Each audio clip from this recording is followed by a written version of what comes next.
大家好啊，我係正經資訊嘅飛少啊。咁我哋今日嚟講下高市早苗咧上台咗之後咧，中日嘅關係咧點解會行到互信盡失嘅地步咧？佢究竟做咗啲乜嘢咧？咁最近關注國際新聞嘅朋友啊，一定可以 feel 到咧，自從高市早苗當選咗日本首相之後啊，中日嘅關係咧係明顯變得好緊張嘅。咁我哋中國政府咧多個部門咧都明確咁樣表態，中日之間嘅互信基礎啊就快要冇晒㗎啦。咁作為財經資訊類嘅博主啊，今日我哋就用大白話同大家講下呢一個月嚟咧入邊咧究竟係發生咗啲咩事嘅？點解好好地嘅雙邊關係咧會急轉直下咧？首先咧，我哋嚟搞清楚高市早苗咧係咩來頭先。佢咧唔係普通嘅日本政客，而係出晒名嘅鷹派右翼啊，仲成日咧以安倍晉三嘅繼承人啊自居嘅。上台咗之前咧，就係因為參拜靖國神社啊，否認日本侵華歷史咧，惹出咗好多爭議。對華嘅立場咧，仲強硬到冇得頂啊！佢10月底先上任啊，喺二十幾日入邊咧，就令到中國政府啊2次咁提出咗強烈嘅抗議嘅。咁呢個密度咧喺中日關係歷史上咧都係好少見嘅，足以講明咧問題嘅嚴重性。咁最核心嘅導火索咧，就係佢一次又一次咁咧喺台灣嘅問題上面咧係踩咗紅線嘅。台灣嘅問題咧對中國政府嚟講啊係底線之中嘅底線，呢個係國際社會都公認㗎啦。咁中日4個政治文件入邊啊，都寫得清清楚楚，日本啊要恪守中國嘅一個中國原則，但係高市啊偏要撞喺槍口上面。APEC 會議期間啊，佢唔單止咧私下咁樣咧見到台灣當局嘅人，仲喺社交媒體上面咧直接叫對方啊台總統府嘅資政啊。呢啲分明咧就係將台灣當作獨立國家咁樣對待，赤裸裸咁樣咧干涉我哋中國嘅內政啊！而呢個資料咧係根據朝日新聞11月5號嘅報導嘅。而更加過分嘅係咧，佢喺日本國會啊就直接咁樣放話啦，話如果中國大陸啊對台灣動武嘅咧，可能就會構成日本嘅全亡危機事態，暗示啊日本自衛隊咧可以行使咧集體自衛權咧介入嘅。呢句嘢咧有幾咁離譜咧？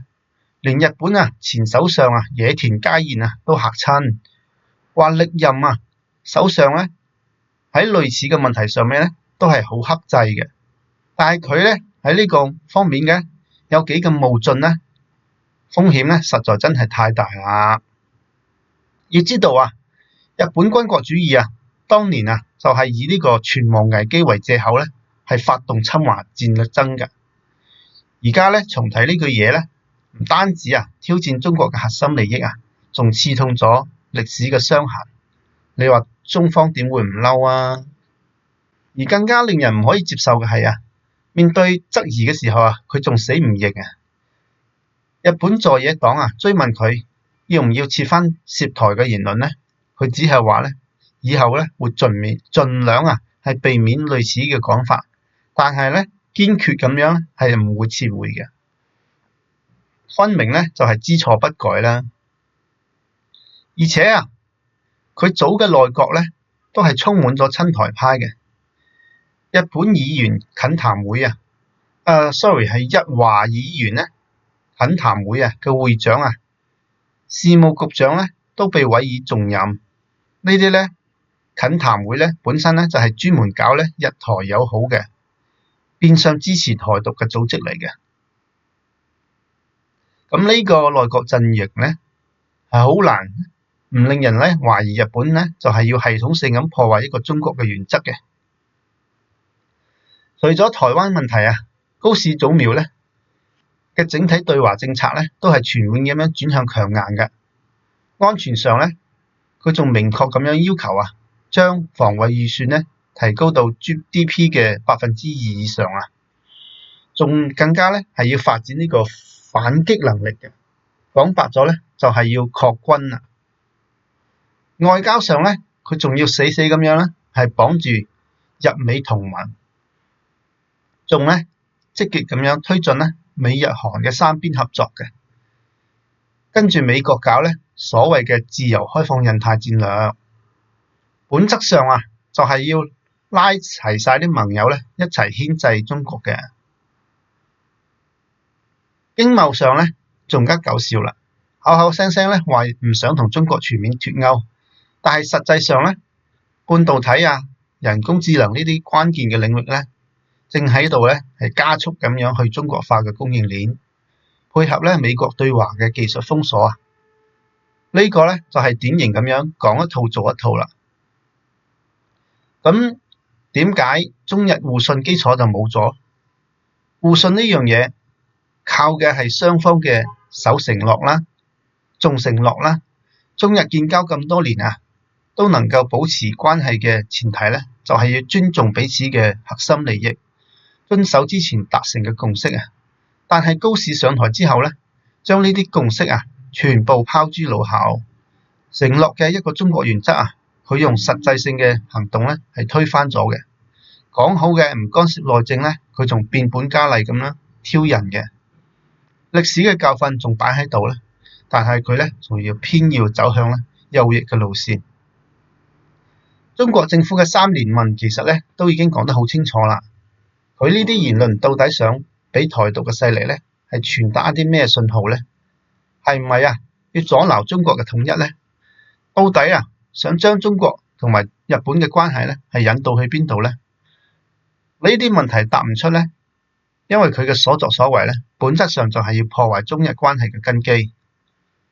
當一個國家嘅領導人啊，連最基本嘅政治承諾都唔信守嘅時候，連對方核心嘅利益都可以肆意咁樣踐踏嘅時候，咁互信咧，自然咧就變咗空談啦。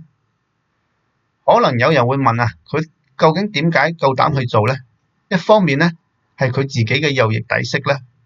上台支持率咧一度衝到82%啊！有啲咧俾蜜月期咧沖昏咗頭腦，覺得啊可以為所欲為。另外一方面咧，就係想更加咁樣抱緊美國嘅大髀啦，通過啊對華咧示強啦去換取美國嘅支持嘅，鞏固自己嘅執政地位咧。但係佢冇諗到啊！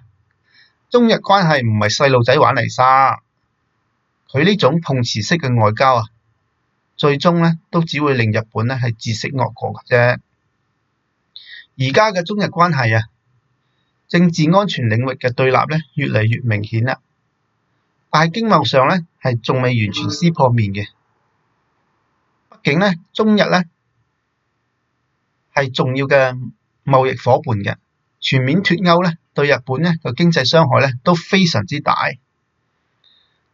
但係就算經貿咧仲喺度合作咧，政治嘅互信崩塌咧已經影響到全面嘅合作嘅氛圍啦。日本企業啊對華嘅投資咧，亦都係變得更加之猶豫啦。雙方嘅技術合作咧都頻頻受阻。總結一下咧，就係高市上台之後啊，用一系列嘅突破底線嘅行為咧。係親手將中國互信嘅基石咧，係親手將中日互信嘅基石咧係掟爛咗嘅。台灣嘅問題咧，只係其中嘅一個導火索啫。背後啊，係佢喺右翼立場嘅